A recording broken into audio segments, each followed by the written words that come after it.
어설프게 투자하다가 망하는 분들은 투자의 대가에 투자하는 방법을 따라하다 망하는, 엎어지는 사람들이 굉장히 많아요. 왜냐, 파는 시기는 다 다르니까요. 1000% 수익률이 나는 펀드를 알려줘도 파는 시기는 다 달라요. 부자들의 습성은 난 요것만 배워야지가 아니라 전부 다 들으셔야 됩니다. 머니인사이드 구독자 여러분들 반갑습니다. 조사하면 돈 나와 라는 채널을 운영하고 있는, 한때 잠깐 얼굴이 팔렸던 개그맨 황현입니다. 반갑습니다. 재테크에 처음 관심을 가져간 거는 이제 개콘 잘렸을 때예요. 일이 없어지면은 뭔가를 해야 되잖아요, 사람이. 근데 이제 그때 당시에 갈림길이 몇 개 있었죠. 뭐 유튜버를 하느냐, 아니면 뭐 예능 출연을 하느냐, 이 두 가지 갈림길이었었는데, 역시나 거기까지 올라가는 것도 굉장히 힘들고요. 일단은 지금 방송을 하고 계신 분들은 진짜 상위 0.1%인 분들이세요. 선택받은 분들이고 본인의 그런 출중한 능력들이 있으신 분들이고, 예능으로 가서 그 정도 자리에 또 올라갔다 한들 또 언젠가는 올라갔으면 내려와야 되는 것도 그 직업이고, 유튜버도 마찬가지인 것 같아요. 구독자가 올라갔으면 구독자가 빠지는 시기도 분명히 오거든요. 떡상하면 떡락하는 시기도 오거든요. 근데 세상에 없어지지 않는 것을 찾아보자라고 생각했을 때, 이 돈이라는 것은 내가 어떻게 잘못하지 않으면 없어지지 않는다는 거죠. 나의 바운더리의 영역에 있을 수 있는 것은 무엇인가라는 생각을 했을 때, 그것은 돈이다. 돈이 나의 인생을 지탱해 줄 수 있게 만들어 보자 라는 생각을 들었기 때문에 투자를 시작하는 거죠. 초기 투자의 성과는 무조건 시드머니의 3배였어요. 부동산, 서울에 있는 부동산으로만 했으니까 그 시드의 3배면 뭐 굉장히 좀 좋은 효과를 거뒀었죠.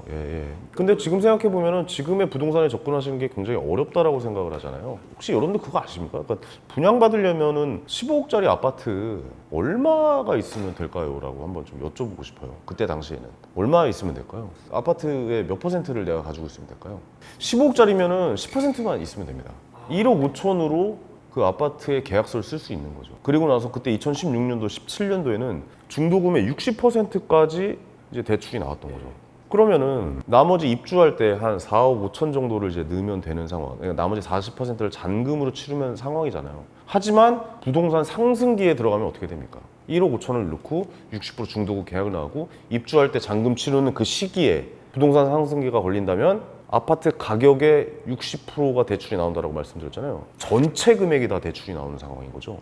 왜냐면 이 아파트는 30억이 되어 있으니까. 그 시기가 2017년도, 18년도였어요. 입주는 2020년이었던 걸로 제가 그때로 기억을 하거든요. 그러면 1억 5천을 가지고 지금 현재 40억짜리 아파트에 등기를 친 거죠. 쉽게 이야기해서.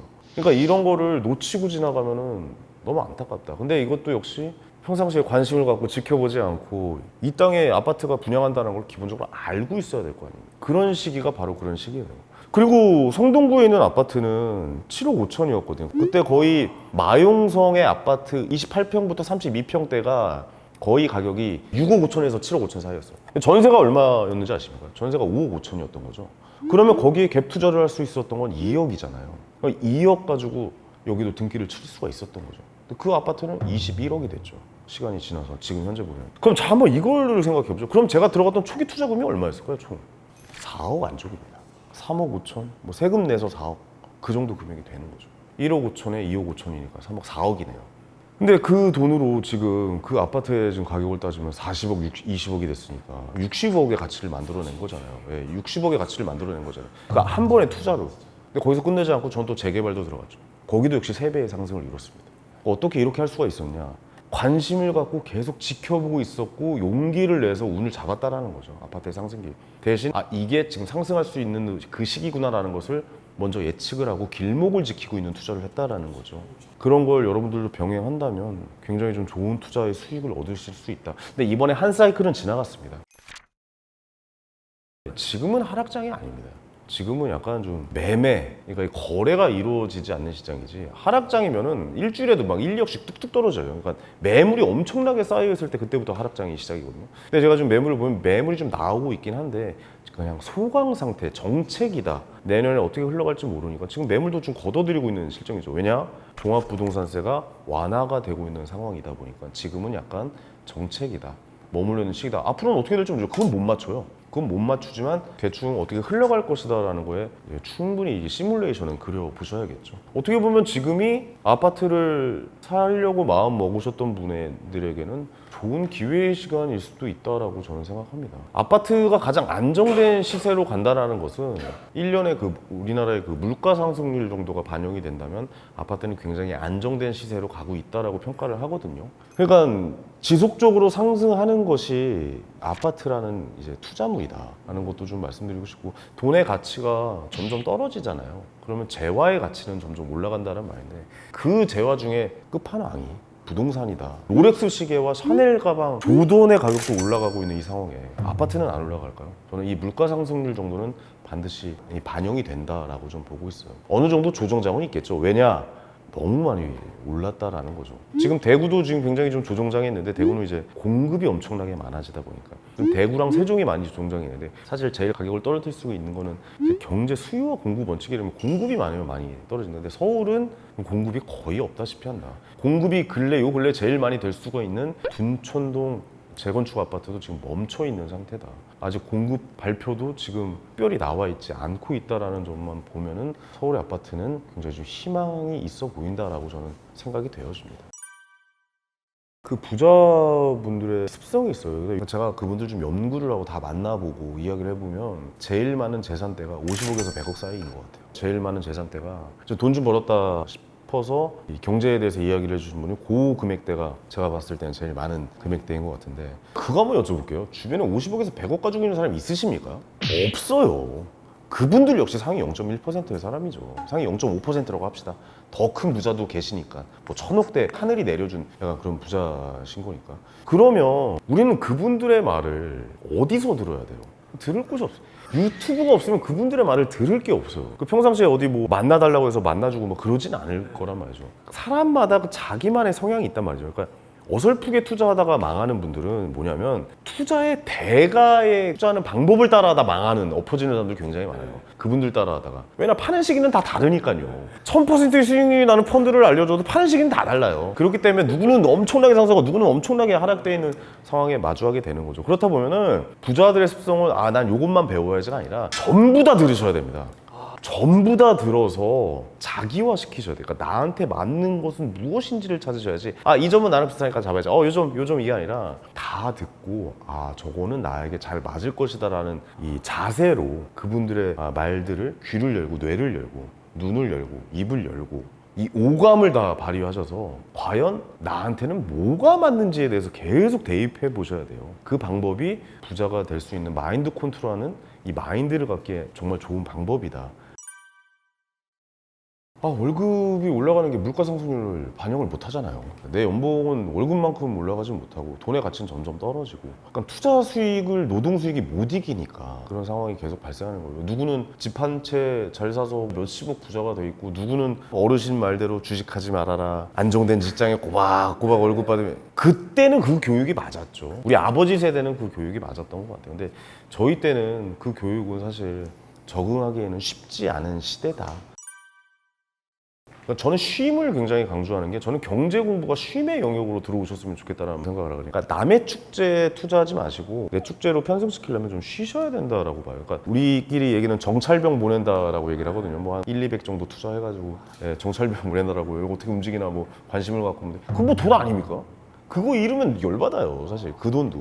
그래서 저는 그 시장에 대해서 잘 모른다면 진입하지 마시고 쉬셔야 된다라는 얘기를 좀 많이 드려요. 그리고 이제 직장인 분들이라면 반드시 이 경제 공부를 병행하셔야 된다. 이 판이 어떻게 돌아가는지는 알고 이 흐름을 알아야 된다라고 얘기를 하는데, 힘드실 거예요.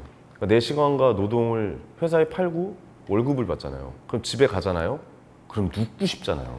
그걸 쉼이라고 생각하시잖아요. 눕고 개콘 보잖아요. 그러니까 여러분들이 개그 콘서트를 보셨던 건 쉼의 영역이지만, 제가 개그 콘서트를 보면 저는 일이잖아요. 저는 모니터를 하게 된다는 거죠. 자, 그럼 관점을 한번 바꿔봅시다. 영어 공부를 하는데, 영어 공부를 함에 있어서 직장에서 승진을 위한 영어 공부를 해요. 그거는 일이잖아요. 근데 여행 가기 위해서 영어 공부를 합니다. 그건 쉼입니다.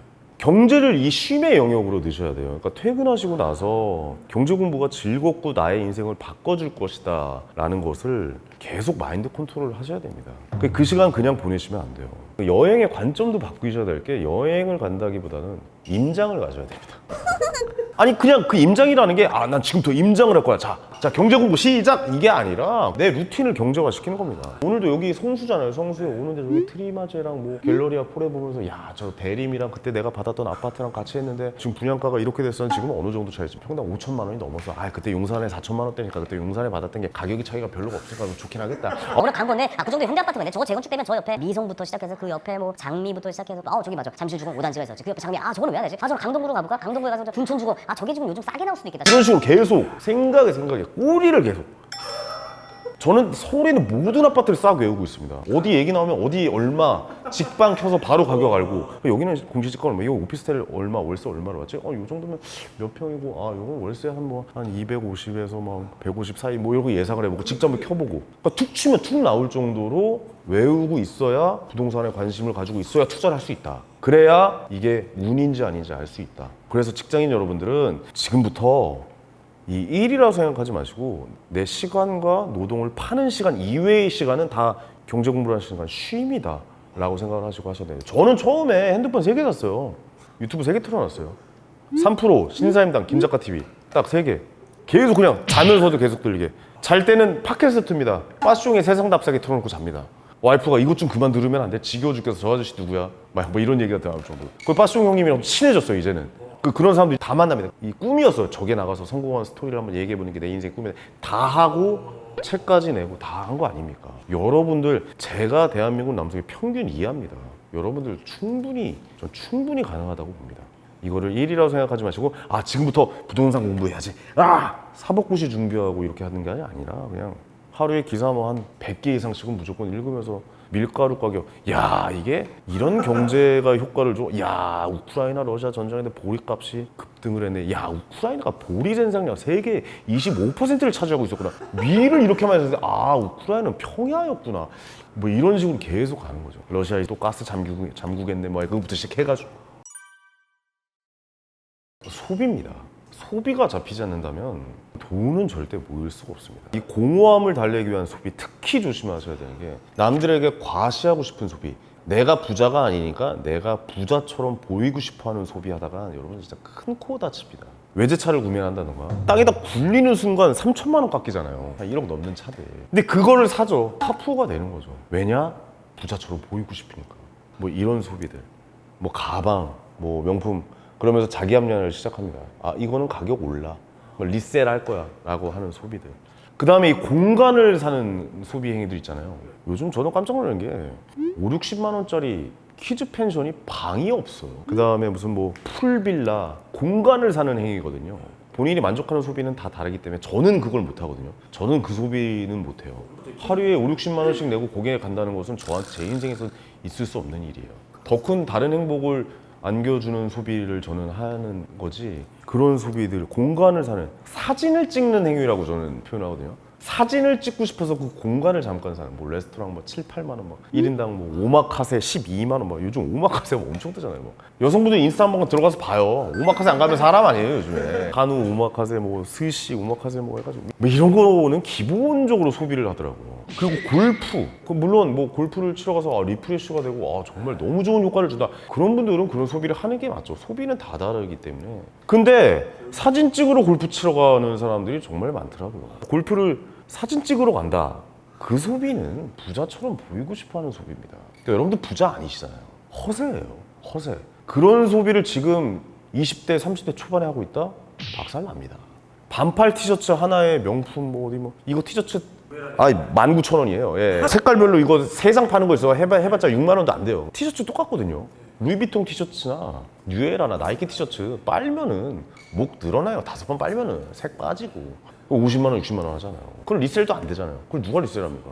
그건 진짜 광장시장으로 가야죠. 그런 소비, 그러니까 본인에 맞는 소비를 결국 찾으셔야 된다. 그러니까 내가 뭘 할 때 제일 만족하냐, 뭘 할 때 제일 만족하고 뭘 할 때 만족하지만 덜 소비를 할 수 있는 것이냐를 찾으셔야 돼요. 저 같은 경우는 어떤 상황이냐면 저는 샤워를 할 때 샤워는 샤워다워야 된다라는 생각을 하는 사람이거든요. 거품도 많이 나고 막 이렇게 샤워는 샤워된다. 역시 이런 느낌인데 와이프가 선물을 받았는지 직접 사왔는지 그 바디워시를 조말로 걸 한번 선물을 생일 선물을 받았는지 바디워시예요.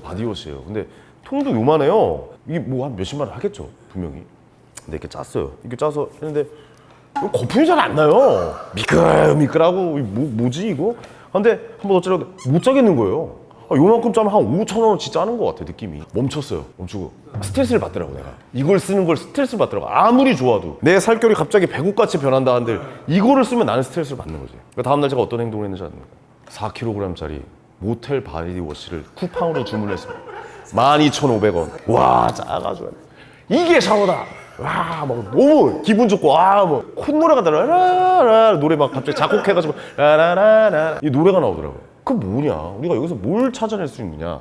나에 맞는 소비는 분명히 있다. 남을 만족시키는 소비가 아니라 남에게 그냥 보여지는 소비가 아니라 내가 뭘 할 때 좋은 것인가?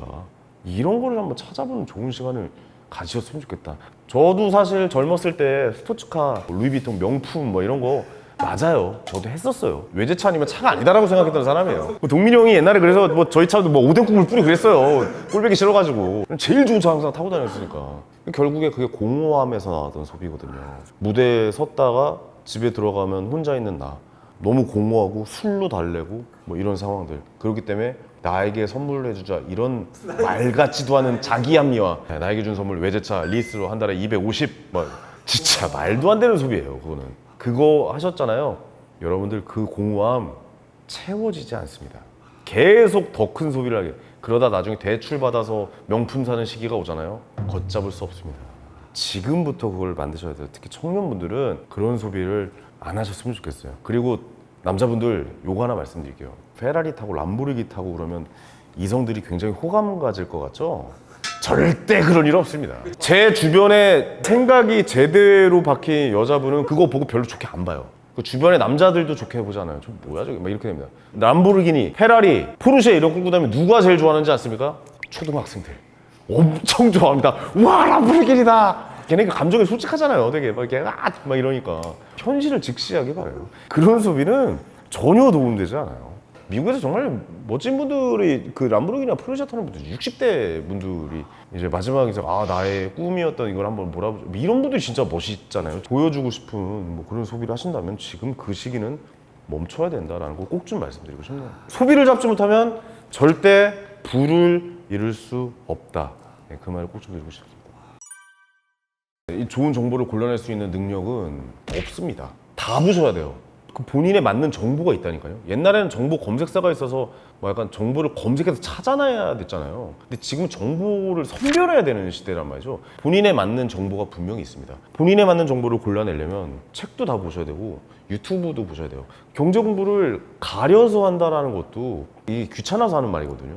효율을 위해서 하는 건데 효율이란 없습니다. 다 보셨으면 좋겠어요. 다 보시고 선별을 자기가 본인이 하고 있을 때쯤에 본인의 경제적 능력은 엄청나게 올라가는 거죠. 그 능력을 키우셔야 된다니까요. 내가 빨리 어떤 정보를 캐치해낼 수 있는 그 능력을 키우시는 겁니다. 그러니까 그렇게 하는 방법이 있는 게 아니라 그렇게 하는 능력을 지금 키우셔야 된다니까요. 나에 맞는 정보, 나에 맞는 패턴, 나에 맞는 투자 방법을 찾으셔야 되는 게 가장 첫 번째라고 꼭 좀 말씀드립니다. 그래야 보는 눈을 키울 수 있다. 이 정도까지 말씀드릴 수 있습니다.